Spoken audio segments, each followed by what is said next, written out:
I am Batman. Average Sniper. What's up, guys? Average Sniper here, and welcome to another video. I decided to play some Battlefield 5 for the first time in a long time last night. See, I had been playing the Modern Warfare Beta 32v32 mode, and I really liked it. That ground war mode was incredible, and I found myself missing it. I needed some faster-paced gunplay than what PUBG was offering, wanted to practice my aim a little bit, and I figured Battlefield was my next best bet. So I updated Battlefield 5. It took quite a while. I hadn't played it in forever, and I started playing some of the maps that I had never experienced before. And I got to this map, and I just thought, oh my god, this just looks amazing. I mean, look at the detail, and look at the clouds in the sky, and the contrast between the earth and the sky. It's just, oh man, the colors just pop out at you. It is really, really great. And I started to wonder to myself, I was having such a good time. I was like, why did Battlefield 5 fail? Why does it have such a low player count? Why is it why is it one of the games on Twitch that's hardly even being streamed? Why did the initial sales for it were like less than half of what EA expected? And I'm just thinking to myself, this game is so well made. The mechanics, the movement, the gunfights, everything about it just seems very well put together if you were to just jump in and start playing. It's real easy to get into and have a lot of fun with. But why did it ultimately fail?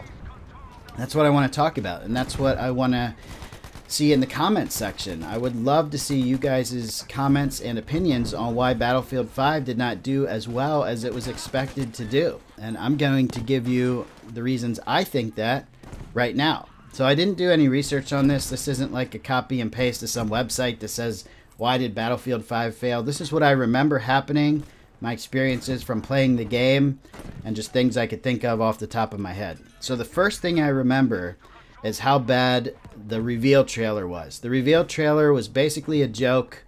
You know, it had a character running around without one arm, a female character without one arm, and it quickly got dubbed the android woman or the robot woman or something like that, and it was just kind of a laughingstock. They did make another trailer that was better, but I think a lot of people were just highly disappointed with the reveal trailer. And reveal trailers are very important.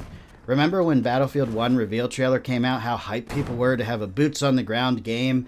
Lots of Call of Duty players disliked their own Call of Duty trailer and hit the like button on the Battlefield 1 trailer. It was a crazy like to dislike ratio between the two trailers, and Battlefield 1 was winning. Battlefield 1 sales did amazing. The game didn't stay hyped. It was definitely overhyped, but it did so much better than Battlefield 5. And I think that reveal trailer was great, and it also gave the players what they wanted. They were sick of the wall running and Call of Duty jumping style, and they just wanted something new. And Battlefield Hardline was not very well accepted in the Battlefield community, so a lot of people had stuck with Battlefield 4. They were ready for something new too. So Battlefield was able to capitalize on that, make an awesome trailer, and give people what they wanted. Now with Battlefield 5, the trailer was definitely a disappointment. The second thing that was a disappointment, without getting into too much detail, I don't like talking politics on my channel, but there were some heavy politics surrounding the release of Battlefield 5. Some comments and tweets that the developers were making, historical inaccuracies in the game, certain logos removed from the game, and it just kind of pissed people off. It was very political, and one of the developers actually went on a rant stating his political views and basically saying, if you don't like what I did with the game, don't buy it. And I think that was a huge mistake to do. I mean, if you're trying to make money, then who cares if you're making money off people that agree with your views or disagree with your views? The point is to make the money. That person is no longer with the DICE studio as far as I know. That was a big thing, very big thing, when the developer tells you not to buy the game if you disagree with their views or don't like what you see in the game. So a lot of people were like, fuck it, I won't buy your game then. I won't do it. I bought the game because I don't care about politics or anybody's views. I just wanted a good shooter. Now, another thing I think that led to this problem is historical inaccuracy. There's a lot of things in this game that are not exactly how they were. It is a video game, and that doesn't bother me at all. I could care less. But a lot of people want to play Battlefield and have that immersive experience like they are actually in World War II. And honestly, when I'm playing Battlefield, I do not feel that I am experiencing World War II. I just feel like I'm experiencing an old school shooter from a different era than the one I live in now. But it does not remind me of World War II movies or other World War II games that I have played. Not in the least. So historical inaccuracy is probably another thing that turned a lot of people off from buying the game in the first place. Now, to people that actually did buy the game, here's some reasons why they might have stopped playing. I'll start with the inability to customize weapons. Battlefield 1 had weapon variants. You could choose different weapon variants with different scopes and things like that, but you didn't have the full range of customability like you had in Battlefield 3, Battlefield 4, and even Battlefield Hardline, where you could put a red dot on your sniper if that's what you wanted to do. Just didn't have that. And a lot of people are into customization. So when they saw this was a World War II game, they bought it thinking maybe we'll have some more customization options, but we still have weapon variants that you cannot fully customize to your liking. And I think that turned a lot of people off and made them stop playing the game pretty early in. Lots of complaints about that. There were no new breakthrough, amazing game modes. We did get some new game modes, but Conquest still reigns supreme as the main Battlefield game mode, as it should. But there wasn't any draw to the game for players who were looking for a different type of grind than what other Battlefield games already offered them. So even the new game modes almost felt recycled and stale, and just like other game modes that had been previously introduced in other Battlefields with a different name and a slightly different concept. So I think a lot of people stopped playing because it's just the same old Battlefield, nothing new. It also has a rinse and repeat style of gameplay where you get to a certain point where you feel like nothing new can happen. You've seen it all. You've experienced everything the multiplayer has to offer. You're not into grinding. There's not a lot of achievements to unlock, and there's not much customization you can do. So given all of those things, it turns into a rinse and repeat style of gameplay, and you end up moving on to the next game that comes out, forgetting all about Battlefield 5, except maybe occasionally going back to play it when you get bored. So rinse and repeat style gameplay, I think, is something that's definitely hurting the game. Another thing they introduced in Battlefield 5 that a lot of people didn't like is low ammo count, forcing you to resupply your ammo from teammates or ammo crates.